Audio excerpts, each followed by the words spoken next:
Welcome to Cigar Church, episode 1 of season 2, and we are here in a beautiful backyard. JJ, the CPA, and Amanda J, his wife, has invited us over to kick off season 2 by his pool. We're going to be grilling out some burgers in a minute. You guys aren't invited to that, but we are. We're going to have a good time today, and as you've noticed, our staff, our crew, the people that you are seeing have grown. We've doubled in size since the last time you saw us.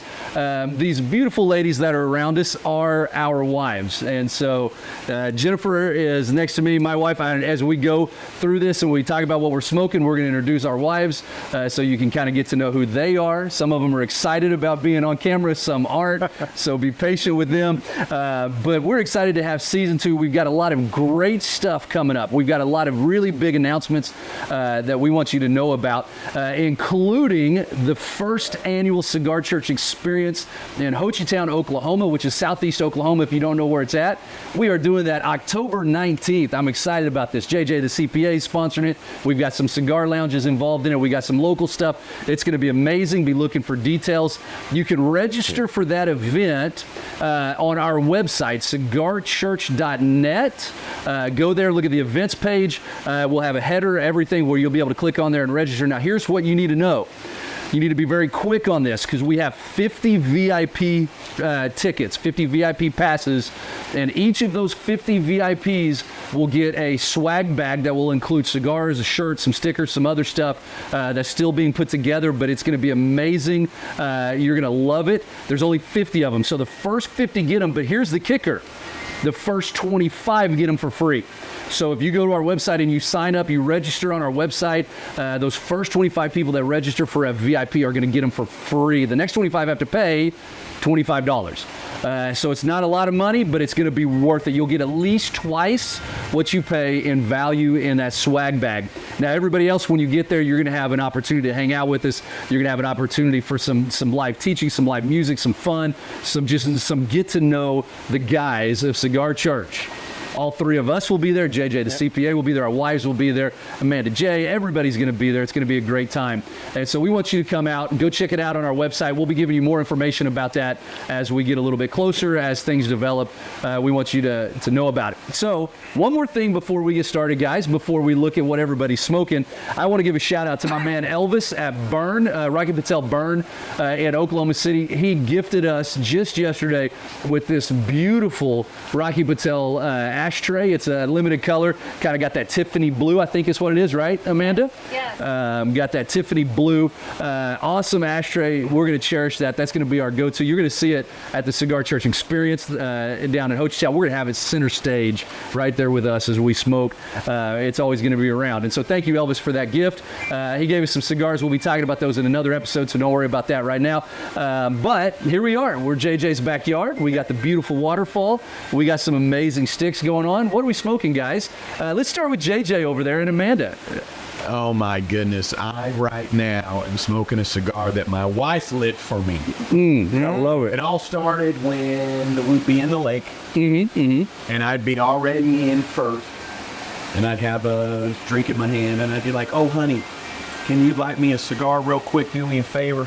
But ever since then, my beautiful bride will light my cigar. But I have got a gift from you, my friend. Yes, sir. Year of the Ox Davidoff, which is my all-time favorite Davidoff. A little bit of a story behind that, but anyways, I am enjoying this Davidoff. It's exclusively at ZT's, right? Yes, I think yes. the only spot, right? Yeah, in Oklahoma City, yeah. Oklahoma City. Yeah. And then my wife is smoking a cigar that was a gift of from Jennifer Clay's beautiful bride when you got there.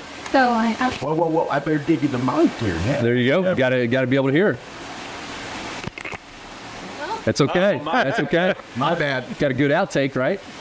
So I am smoking flavor. It's the flavor fist pump. It honestly tastes like a vanilla birthday cake, which is amazing, and it is by Forged. Yep. And I'm going to text with Jennifer afterwards and get info on this because it is absolutely amazing.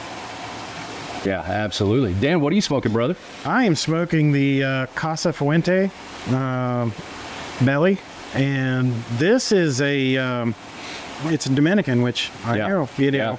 But when it comes to Fuente, I'll make an exception because Fuente is absolutely fantastic company. This is a great cigar. I love this one. So you're Nikki D and now Dominican Dan. Here we go. So I have just racking up all the, It's all the right. nicknames I for you, can Dan. take 2. Yeah, I'm big enough for 2. Yeah, hey, Who's next to Kiesi. you? Who's next to you? Yeah, who's this lovely This lady? and this is my wife Kiesi. She supports my cigars. She has, God bless her, she's tried to smoke cigars before. Can't get the hang of it, but she has no problem. And we just celebrated 27 years. 27 years. And when this airs, it's not going to be the case. But as of filming right now, it is her 50th. 21st birthday. She is half a century old. She is 50 today. Today's her birthday. Happy birthday, Kiesi. Yes, happy Awesome. Awesome. Yeah. Steve-O, what do you got, buddy? I got a CEO Flathead 554 Camshaft. Yep. I figure it's kind Yep. of a muscle cigar. I'm wearing a muscle shirt. Kind of ties in, works out. It's a Ecuadorian binder. It's Nicaraguan tobacco, Connecticut broadleaf wrapper. Fairly strong cigar. I really like it. Really enjoy it. This is my wife Tracy. We've been married 24 years. 24 wonderful years. She don't smoke. Don't want any part of it, but she supports me. There you go. So- There you go. Good one. There you go.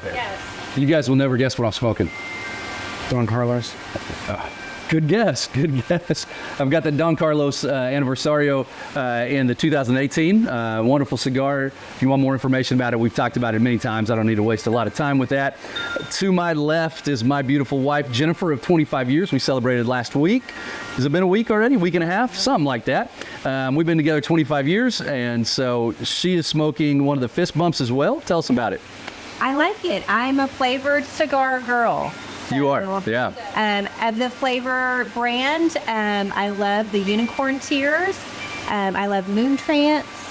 Yeah, CAO Moon Trance, yep. There's several of them that I really like. They're light and they're easy to smoke. It doesn't take very long. It's an opportunity to just be with the guys and Yeah. be with my man and Yeah. just be able to enjoy the same things that he enjoys. Yeah, yeah, it's good. And that's one thing we want to talk about real quick. We've got 4 ladies here, at least 3 different perspectives on the cigar and its involvement in our relationships. Because, you know, when we talk about cigars, and we've talked about this on the channel many times, that relationship, that fellowship we have at the cigar lounge, but there's also an element of that when we come home from the cigar lounge, right? And so it's taken a while, but I'm definitely blessed with a wife who says, you know what, I'll try a cigar, I'll smoke a cigar with you. And she's joined me at the lounge, and she's gone and been a part of it. It sounds like Amanda J, you do that a lot as well. Yes. Kiesi's joined us for Cigar Church and Cap Notes, our Bible study, and a lot of those things where you're present but not smoking. Tracy has got asthma and some other things that keep her from being a part of that, but she's encouraging for Steve to do it and be a part of all this, and it has actually been a great encouragement for all of us, keeping our feet to the fire and helping us know what we're doing and kind of keeping some notes for us and keeping us in line, and we love that. So you at home, as you're listening to this, is your spouse, is he or she part of your cigar habit? Is it somebody like, I love what you said, JJ, a second ago about Amanda J. Does you light your cigar for you, man? I'm going to get Jennifer doing that. It's just kind of this, here you go, babe. You know, it's pretty cool. It's pretty mafioso. Yeah, it is. It is. I'm even, It's mafioso. you know, I'm sitting here, I don't have time. I'm petting my cat. You got to light my cigar for me and bring it to me. I ain't got time to light my own cigar. So, Well, it's always wonderful. It's her choice to do that. yeah, absolutely, absolutely. And so it's good to have you ladies on here with us, and hopefully the smoke isn't too bad, and we're able to enjoy this episode. One thing we really want to talk to you a lot about today is our role of leadership. Last time we had JJ on, we had an amazing conversation about legacy, and part of our legacy is being a leader, being a man, a woman who, in whatever environment we find ourselves, we are leading people in not just a positive direction, not just leading them to be better businessmen, be better businesswomen, to be better people in the community and all that, but leading them towards Christ and all that. So let's have a discussion about that as we enjoy these fine cigars. What are some of your thoughts, gentlemen and ladies, on leadership and how, as people of God, our position as leaders should take a role. We should find a role in the community to be a leader. Does that make sense? So let's share our thoughts on leadership. Well, I think that is an awesome question. So mine might be a little unorthodox or a little different. I feel as a woman, and how we can leverage our leadership. I ran across this on social media the other day, and I have not stopped thinking about it. And it was a post done about another woman, and they told her that she was a crown straightener. And I was like, wow. You've heard that before? Yeah, I Like, have. we should all strive as women to be a crown straightener to another woman, and to make sure that that woman's crown is straight, that we are all clean in our right way. And our job is to, my job is to take care of my family, to take care of my husband, take care of my clients, but it's also to take care of the women that surround me, because those are the people that are going to make me a better woman as far as role models and mentors and who I'm striving to be. Yeah. I look to my husband at home for his leadership here, and I feel that his job is to lead our home. My job is to follow that. But as far as like out in the community and stuff, I think that we should strive more to be a crown straightener. And so ever since I read that, it has just been on my mind that every day I should wake up and make sure that I'm straightening all the crowns with the women that I am surrounded with. Women are mean. Yeah. And you think it's just the middle school and high school and sadly elementary, but it is not. No. Are being as adults as well. And whether that's from insecurities or whatever is going on, but we tend to score more on straightening each other's crowns. That is a wonderful way to also bring them to Jesus and to the Word of God. Yeah, awesome. Because the opposite of that is women walking around all day, every day, pointing out that another woman's crown is crooked. Exactly. That is the whole point of that, is that we could do that. We could do that every day to make ourselves feel better, is to point out somebody else's flaws and faults. Yeah. And instead, Jesus wants us to go to that woman and say, hey, your crown's a little crooked. Let me help you with that. Yeah. That's exactly it. Yeah. Well, I know, Amanda, you had talked about that. This might have been a couple of years ago, but it was something about be the girlfriend of your friends that you meet in the bathroom. Those girls. Yeah, go ahead. See, she already knows. So there you go. So I wrote a book, and it's called Your Happiness Matters. And one of my chapters talks about that you should strive to be the girl that's in the bathroom. And so we all know that girl as women. You are out at a club or you're not even drinking, but you go into the bathroom and the girls in there are so incredibly nice, and they're like, oh my gosh, you looked amazing. Where did you get that? And you have this great sense of like community in the women's bathroom. And I don't know what it is, but every time you go into the women's bathroom, we're complimenting each other, we're saying how awesome we are. And then you walk out of the bathroom and you turn into a completely different person. So if we could just strive to be that woman that's in the bathroom. I'd love that. Now we've got a little view into what happens in the girls' bathroom. That's why it takes them so long. Right? Yeah, y'all are there encouraging each other. Pairs at least. They don't go by themselves. Well, it's funny that you bring that up. My very first real cigar smoking experience was down in Dallas, and we picked up some cigars at some hole-in-the-wall place and went over to Flying Saucer Pizza, where at the time, I don't know if you can still smoke over there or not, but they had a back room you could smoke cigars in, and my first real cigar, it was a Maduro of some kind. I know I'd had a sun grown, and then I think I had a Maduro after that, and it hit me hard. You know what it's like when you get that huge nicotine hit on your, well, some of you don't know, on your first cigar. Tracy's looking over like, I don't know what you're talking about. You throw up. But yeah, I'm starting to feel that. I'm sitting there, and I'm going, oh my gosh, I think I'm about to puke. And I go into the bathroom, and I'm washing my face with cold water, and this older gentleman, which probably wasn't quite that old, but I was young enough that he felt like he was 90. He walks behind me. He sees me. I couldn't even recognize him today but he walks by and he just pats me on the back and he goes, "Son, it's gonna be okay." And he just kept walking, did his business, and left. Don't think he washed his hands. I don't know, but he walked out. And I just remember that moment as that encouragement moment. And that's cool that you ladies have that all the time. Dang it, I'm a little jealous. Very cool.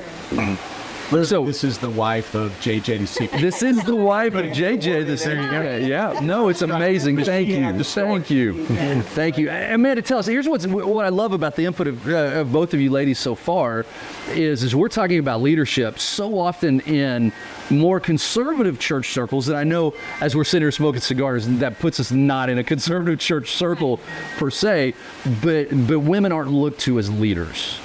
And in some cases held back. And in previous churches that I've worked at, it's been a very difficult situation where women just aren't allowed to serve God with their talents. And where do you think those talents came from? They came from God. And both of you ladies are in positions of leadership in your role. I know Jennifer's story. Amanda, tell us a little bit. You're a real estate agent. Yeah. Tell us that you've written a book, so you've got a lot of stuff going on. What kind of roles are you in leadership? Yeah, so yes, I am a real estate agent here in Edmond, Oklahoma, and I have actually written 3 books. Oh, wow. My newest one was this year. It's a Cool. children's book, which I'm very proud about. There you go. But as far as like what I do here in Edmond, I serve on the Downtown Edmond Business Association boards, and then I'm also involved in the Edmond Board of Realtors, serving on several committees and stuff in that. And then I am with a real estate team that is a team of us. There's 10 of us on our team, and so we all have our roles. Cool. Good deal. Yeah. So you find yourself in a lot of leadership then. Yeah. I think I need to light her cigar. You need to go ahead and light her cigar. Do you got a lighter over there, brother? No, I got one. You got one? Okay. Look at see, this is servant leadership right here. She lights yours, you light hers, and everybody's lit. Yep. There's a marriage sermon in this somewhere. So yeah, JJ, as you're lighting that, let's kind of slide around the room a little bit. Steve was about to say something. I was? I thought so. You kind of had a look on your face. See, at work, I'm in management, so I know what it is to lead, but when it comes to leading people to Christ, I could do it in a non-authoritative way. I mean, I might just have a normal conversation with people, whether it be my employees or it be at the barber chair.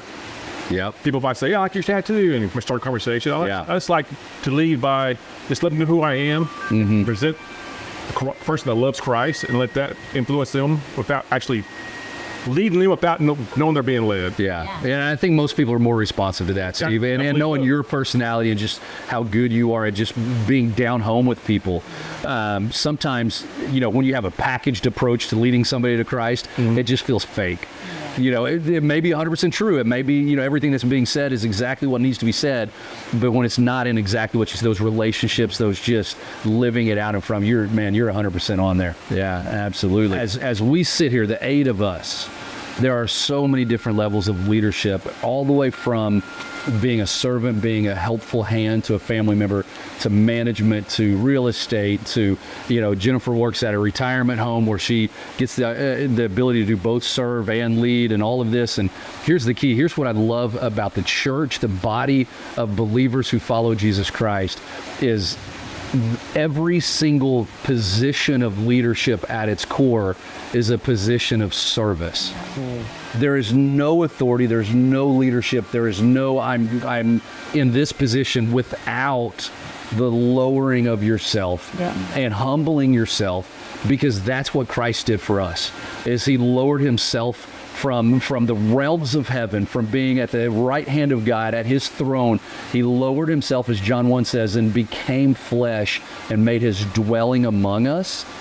And as we, in this life, we strive for leadership positions. We strive for those raises. We strive for those times where we have the opportunity to get the higher position. And that's fine. That's part of what God put in us to better ourselves and better our environment and all that. But when we forget that at the core of any position we find ourselves in whether it's holding our feet to the fire and making sure the three of us goofy guys do our job right and have all of our T's crossed and our I's dotted, or T's dotted and our I's crossed, or whatever we've got to do, right? Or whether it's serving mom and dad, or it's doing real estate and being involved in all these things, or being a pastor, or being in management, or whatever the case may be, right?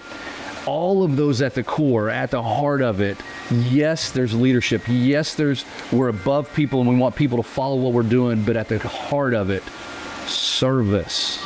At the heart of it is loving other people and saying, you know what, I may have the higher title, I may have the bigger paycheck, I may have the more authority, but you know what, I care about you as an individual, I care about you as a client, I care about you as a employee, so much so that I want to lift you up in this position, and I want to make you successful so that you can see Christ through that. Because that is living out Christ in our circles, in our environments. Some of those are a lot easier to do it in. Some of those are... Well, and there's no leadership if there's not anyone to follow. So I think as a good leader, you also have to be a good follower of someone else. Yeah. And for us, it's Jesus. And if we are a good follower of Jesus, he teaches us how to be a good leader for the people who are following us. And whatever that is, if it's ministry, or if it's work, or if it's just our neighborhood or our families or whatever it is, there has to be someone following us if we are even considered to be a leader. So if you are good at that, then the people who are behind you and following you will then be learning how to be a good leader for the people behind them as well. And it's this cyclical effect of training up more leaders. And ideally, that is... we're all following Christ. We're all going in the same direction that he wants us to be going. And that there's a season for leadership. We all have moments in our lives where we were a stronger leader because of something we were going through. And then we went through it, we made it through it, and then now we're back to following and knowing where your strengths are. None of us are going to be leaders across the board. Like, I'm not good at everything. There are things that I need to follow. And if you want to be a good leader, you have to be a good follower. Awesome. I love how Scripture talks about authorities in this world, that no matter who it is, whether it's a president, whether it's a mayor, school teacher, police officer, preacher, it doesn't matter. All authority on earth has been placed there by God for his purposes. And so whatever place you find yourself in, and like I said, we have a wide variety here. Whatever place you find yourself in as you're watching this video, God has put you there for a reason. And you may not feel like it's a position of authority or a position of leadership, but I guarantee you can lead from that position, so that not just so that you can get ahead in that position, not just so that you can advance in your career or advance in whatever place you find yourself, but so that you can lead in a way that people look at you and say, what's different? Why are you the way you are? And you can say, it's because in my life I've got something more than just this life to live for. I know our Creator. I know the one who gives me purpose, and it's Jesus Christ. And let me tell you about him. And it may not be that formal, but at least they can see you and see Jesus Christ through you and your leadership. In the comments, maybe you can let us know kind of how you've been a leader, how you have led others in seeing Christ. Maybe you've not led somebody to Christ, and that's okay. But maybe your lifestyle has shown others a better way to live that you want to share with us. And we would love for you to share that with us. We would love for you to engage with us in that. What other thoughts do you guys have on this idea of leadership? Is it a coincidence that we're doing leadership today on this talk and we have all the women here? I don't think so. I don't think so. I mean, I was just wondering. And you brought it up. I'm going to dive into this for just a second. All right. I only get this. Yep. We got it. Yep. You got the whip going. You got the whip going. There's this really interesting thing that happens in the book of Acts. So if you're not familiar with Scripture, let me kind of give you a quick background. We don't want to go real long with this, but there's this really cool thing that happens in the book of Acts. After the 4 Gospels that tell the story of Jesus, the very next book is Acts, and its full title is The Acts of the Apostles. The Apostles are the 12 guys that were super close to Jesus. They were with him for those 3.5 years of his ministry, and after he is crucified, he's buried, he resurrects, he spends 40 days showing himself to people and interacting with people and proving that he rose from the dead. He ascends into heaven, and you've got the apostles that are left. You've got his other followers that are left, and they just don't know what to do. And on the day of Pentecost, Acts 2, the Holy Spirit comes upon them, and Peter preaches this amazing sermon, and 3,000 people become followers of Jesus that day. And the rest of the book of Acts is what they do. It's the places they go and the things that the people they encounter and how they teach Jesus. And nobody's ever done this before. They're really the trendsetters for the church. They're the ones that establish the way that church should be done and all these things. But here's what's awesome in that. There's something that happens in the book of Acts that you don't see hardly anywhere else in Scripture. You see a little bit in the Old Testament with Ruth and some of those other people. But there are a number of women who take roles that before Jesus would have not even been allowed to be considered as leaders. You've got Dorcas, you've got Lydia, you've got Mary and Martha, and you've got all these others that they take these leadership positions. And there's even moments where you see women that are called diakonesses, which is the Greek word for deaconesses, who are in roles of service, but are in leadership roles in the churches. And you've got others that it's just this beautiful scene when we read in Scripture that in Christ there's no longer slave nor free, Greek nor Jew, male or female. There's a door that's open for ladies to come into roles that have leadership responsibilities. Now, yes, the Bible does say that the head of the church is man, but I have a unique opinion on that. The head of the church also in Scripture we see is Jesus Christ, and he was a man. And so the body is everybody else that's attached to the head. As the lead pastor of a church, I am not the head of my church. Our management team is not the head of the church. We are part of the body under the head, who is the man, Jesus Christ. And so all authority under that male or female is under the leadership of a man, Jesus Christ. And so in the book of Acts, we see all these amazing stories of women taking leadership roles and advancing the gospel in beautiful ways that us men, we couldn't do it because we're too stubborn sometimes. We don't get it sometimes. We're headstrong and we go in this direction, and the ladies are like, hey, but what about this? We're forgetting these people. We're missing out on serving these and taking care of and these women take these beautiful roles in the church. And we wouldn't be where we are today without women like that doing what they've done in the church. And one more thought. Bring it. Angel Roxanne again. They can hear you.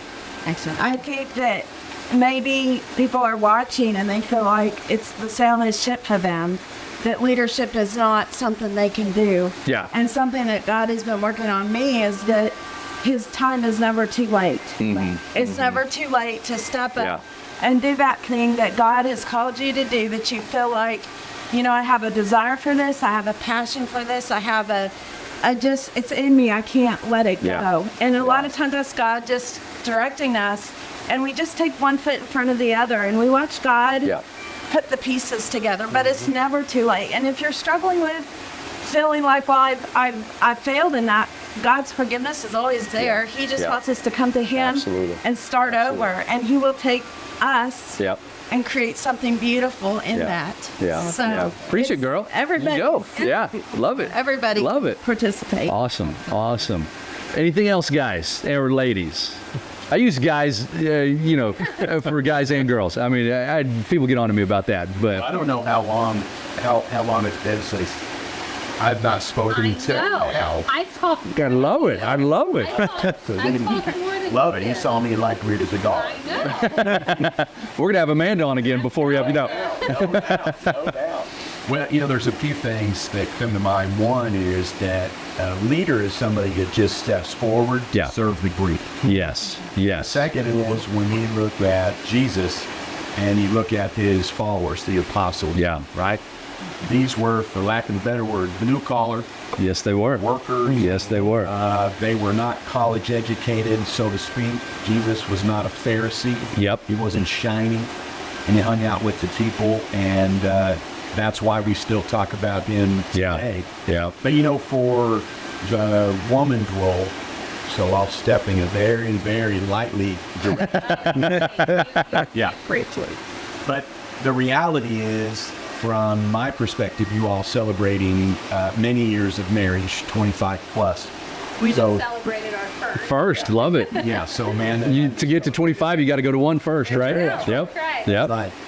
But and the reality is that it takes an extremely strong woman that allows a man to lead. Yes. And I Yes. don't mean that by like many people think, but in my previous life, I'll say it that way, it was a struggle to lead. Yeah.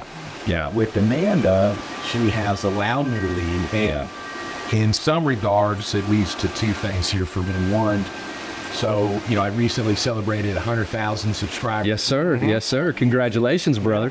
And yes, but it took this woman over here that allows me to be JJ and CPA. We were talking to some parents here recently and commending Amanda that had known me for 27 years. And they said, it really took Amanda that allows you to be all of who you are. Yeah.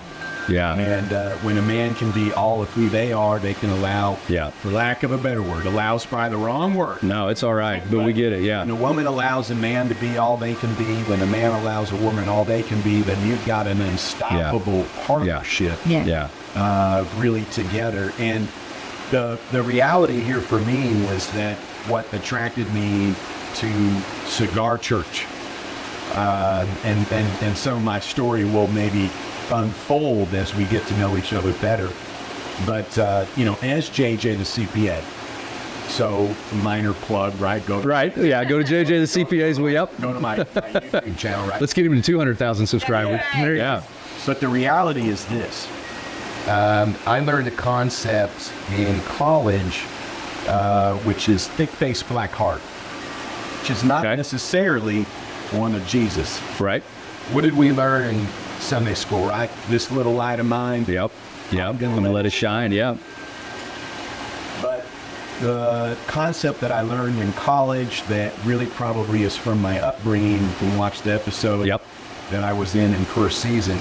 But I've always covered my life, okay, in the business world. And as JJ the CPA, I've always covered my life. Yeah. And why? Because I want everybody to like JJ the CPA. Yeah. And that comes from the upbringing. Yeah. Right? Yeah. And wanting to be a people pleaser.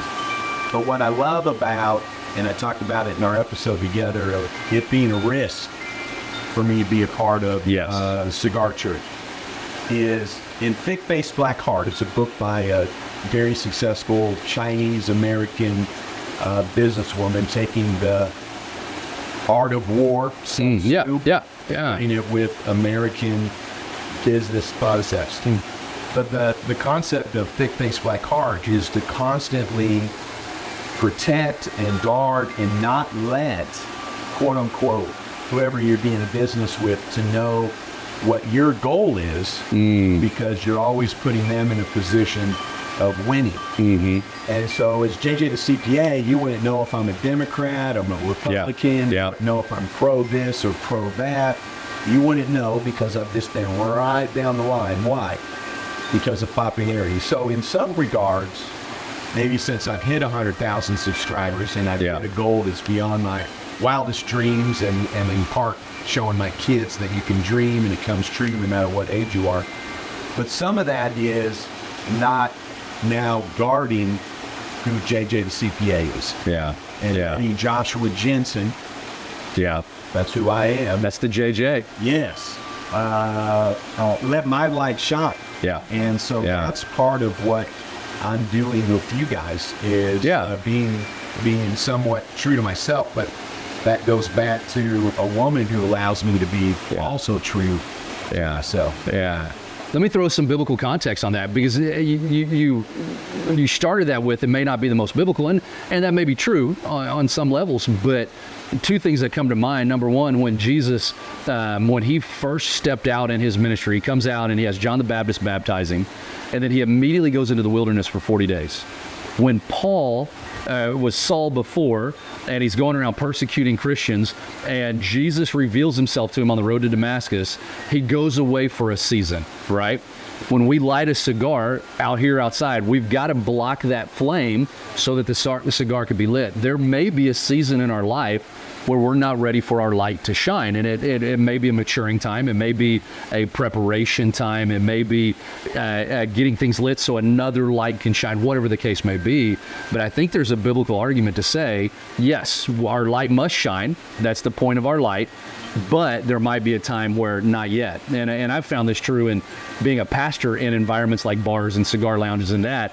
There's been times where I immediately open the doors with, hey, I'm a pastor, and people just turn around and walk away. And I don't have the opportunity to let my light shine in their life because I was too eager to let it shine. Sometimes you do have to hold that back just a little bit, not out of embarrassment, not out of I don't want people to know I'm a Christian, but just out of being tactful. And that's where the Sun Tzu side of it comes in. I've read Art of War, and it's a great book, and there's a lot of it that actually really in strategy of ministry really plays in. And so yeah, that's a great word. Walls to come down so that then you can be a little bit closer to who they are. Yeah, absolutely. Great discussion, guys. If you want to get in on a part of it, drop a comment below. We have guys that read those. Steve is really good about responding before any of the rest of us, and he does a great job with that. And so if you want to get in on it, drop a comment. We'll respond. We'll talk with you about it.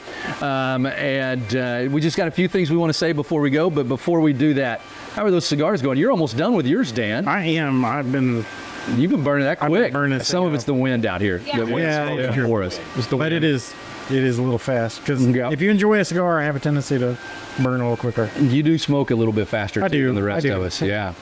How's that year of the ox? Amazing. Oh, you've got the flavor. You're done. Amazing. But it was great. Mine's gone too. Yeah. Those are shorter cigars. Those are little Corona size cigars. Yeah. How's that year of the ox going? Oh man, it's beautiful. You know, they say that a good cigar should last you like an hour. Yeah. Yeah. How? It's a good cigar. I'm like, don't want to stop. Yeah. And that was a thicker cigar. I mean, I don't know what the exact size was. I think it was it's got 45 gauge. At least. Almost do it. That's the biggest one I've ever Okay, there you go. He may be taking the crown as far as the fastest cigars. Yeah, absolutely. That Flathead doing good still? Flathead's always been my favorite CAO cigar. Yeah. So Yeah. I always enjoy it. Good deal. And believe it or not, I'm really enjoying this Don Carlos. Huh. Imagine that. Hey, before we go, a reminder, we've got our first annual Cigar Church experience coming up October 19th. Go check out our website for that. And if you watch our videos, you like what you see, make sure you subscribe. That's important to us. It's important because YouTube uses those for algorithms. The more subscribers we have, the more they put it out there. So if you like it and you can, hit that subscribe button and share it. I mean, tickle the bell. Tickle the bell. It made it into the second season. We're going to tickle that bell. Yeah. That'll notify you when we drop new videos, and we've been dropping more, videos. Shorts and this and that and the other. So it just gets you into, those midweek blahs in between those Friday nights. And Dan, I think we've got an outtake video coming up soon. We do have an outtake video. I mean, we've had some great outtakes. Yeah. There were some wonderful outtakes today. And so, we'll have some fun with that. Yeah. And share it. That's one thing that's really important for us is share it, get it out there. The more people that see it, the more people that even just watch a few minutes of it, the better it is to get the word out. And we talk about, leading people to Christ. Maybe you don't know what to say. Maybe you don't know how to do that. Let us do it for you and get that out there and share it and be a part of our family by doing that as well. Any prayer requests, please put in the comments or email us at contactcigarchurch@gmail.com or stevecigarchurch@gmail.com. Yeah, always. And if you really enjoyed the live being on here, let us know. Yes. We can have another episode with us on to same that finest you one on the There you go. It definitely made us look better. It definitely made it looks better on stage today. And the wives are going to be at They will be there, yes. They will. Cigar Church Yeah. experience. If you want to get to know them, yeah. And we welcome men and women. Listen, and here, your wife may not be watching this right now, guys, so let me give you a little bit of secret. Maybe this is the way that you get them on board with your cigar smoking. You bring them down, come to the experience, you get to meet Jennifer and Tracy and Kiesi and Amanda J, and just have that interaction with these ladies, and it may be a great time for you and for your wives as well, not just you. So bring them down. Don't make it just a guy's trip. Bring your wives down. Make it a romantic trip for you guys. Yeah. Family well, boys. Yeah. Absolutely. Well, Man. say that we're having this the first annual Cigar Church experience is Hochatown, but they're saying it's the next In Branson. Vineyard. Oh, Martha's Vineyard. No, sorry. The next Hampton. The Hamptons. Ooh. Southern Living. Ooh, there you go. Southern Living. Beautiful part. It is. It is. You're up in the Northeast, Northwest, California, Florida. You will not find a better spot. And here's the deal. If you want in on that, get on there and register first. Yep. Go and register. Try and get one of those VIP packs because they're going to sell out very quickly. They're going to be gone very quickly, especially those first 25 that are free. Those next 25, because of how cheap they are, they're going to go really fast too. We still want you if you don't get the VIP. But after you do that, you need to get online and find you a cabin. There's a casino there. You can book a room at the casino. There's some hotels down south of there in Broken Bow to find you a place to stay because the place books up really fast. And at that time of year, the leaves will be changing. It's going to be beautiful. So make sure you get registered first and then go book you a place to stay. And I promise you, you are going to have a great time when you come to the first annual Cigar Church experience. Guys, it's been a great time. I hope you've enjoyed it. We're going to wrap things up, and we're going to jump in this pool behind us. We're going to throw Dan in, and maybe we might leave the camera going for that too, Dan. But we're going to have some fun today, have some burgers and all that. And as always, smoke a fine cigar to the glory of God. We will see you next time.